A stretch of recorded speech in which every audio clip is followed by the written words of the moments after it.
All right, let's dive into something truly fascinating and honestly a little unsettling. We're going to explore a story that asks a pretty wild question. What happens when the past isn't fixed and reality itself can just edit itself? So let me start by asking you something. Think about it for a second. Are you absolutely 100% certain you remember yesterday correctly? Every little detail? That question is right at the heart of what we're unpacking today, a phenomenon from this story called the obsolescence. And it's an idea that challenges the very bedrock of our experience, the reliability of our own memories. So, our story kicks off with the discovery of an impossible glitch, a glitch in the very fabric of the world. And it all starts on what should be a totally ordinary street in a perfectly normal time and place. We're talking Barrow Street, South London, back in 1974. You know, the kind of place you'd walk down 1,000 times and never think twice about. Okay, so check this out. This is where it gets wild. This is the first documented event. On the left, a photo of Barrow Street. On the right, the exact same street just 1 hour later. But look closer. The corner shop's name is different. The postbox has literally moved. A house suddenly has a bay window it didn't have 60 minutes ago. The street wasn't just changed, it was completely replaced. And get this, the new version came with a whole new history, as if it had always been that way. And this is what the researchers started calling the obsolescence.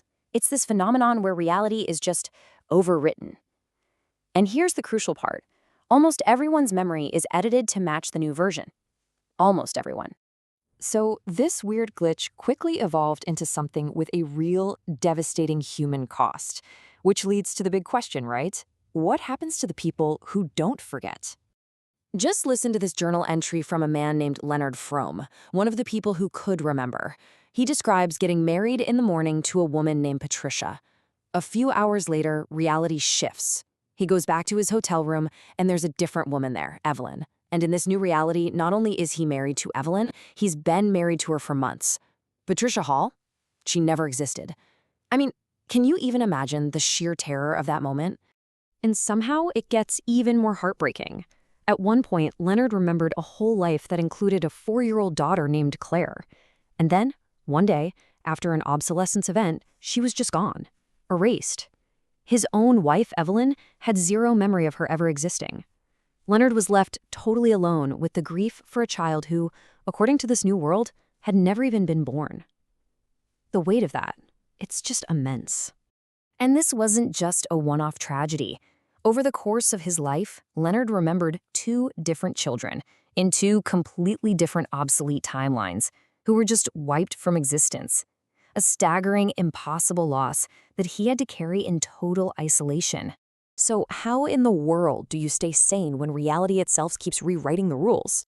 Well, the documenters, as they called themselves, they developed what they called anchoring behaviors.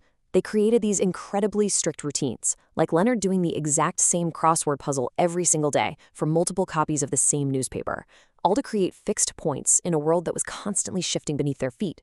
They also had to form secret support groups, because that was the only place they could talk about what was happening without being called crazy.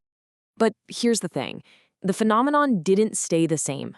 Leonard began to suspect it was evolving, changing from these big public events to something way more insidious and way more personal.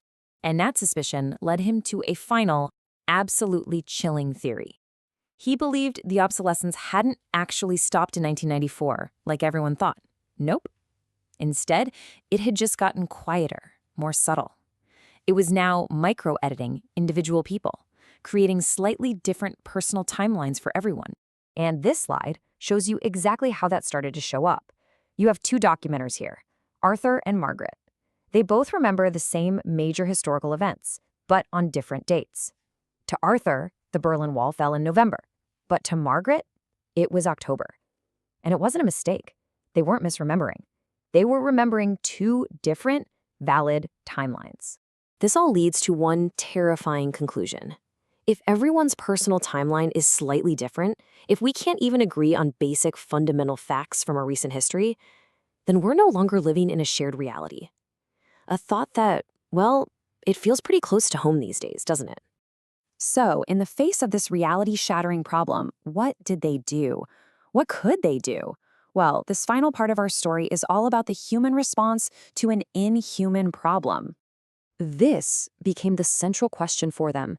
If the world is literally splintering into billions of individual realities, what can you possibly do? Do you just give up and accept the isolation? They didn't. Led by Leonard's wife, Evelyn, they actually developed a practice to fight back. They called it the Convergence Project, a conscious effort to try and rebuild a shared reality. Step one was just acknowledging that other people might be experiencing a totally different but equally valid reality. Then they'd document every version they could find without trying to figure out which one was right. From there, they'd actively search for the common ground, the overlap, and the final, crucial step, to choose connection, to use radical communication to try and bridge the gaps. But just as they were developing this incredible human response, the documenters stumbled on one last, shocking revelation.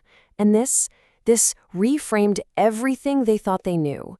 Leonard and the others came to realize that all the changes, all the fragmentation, it wasn't just cosmic static or some natural breakdown of the universe. It was purposeful, it was systematic. They even gave it a name, the editor, some kind of force or non-human intelligence that was actively editing reality. And what was its goal?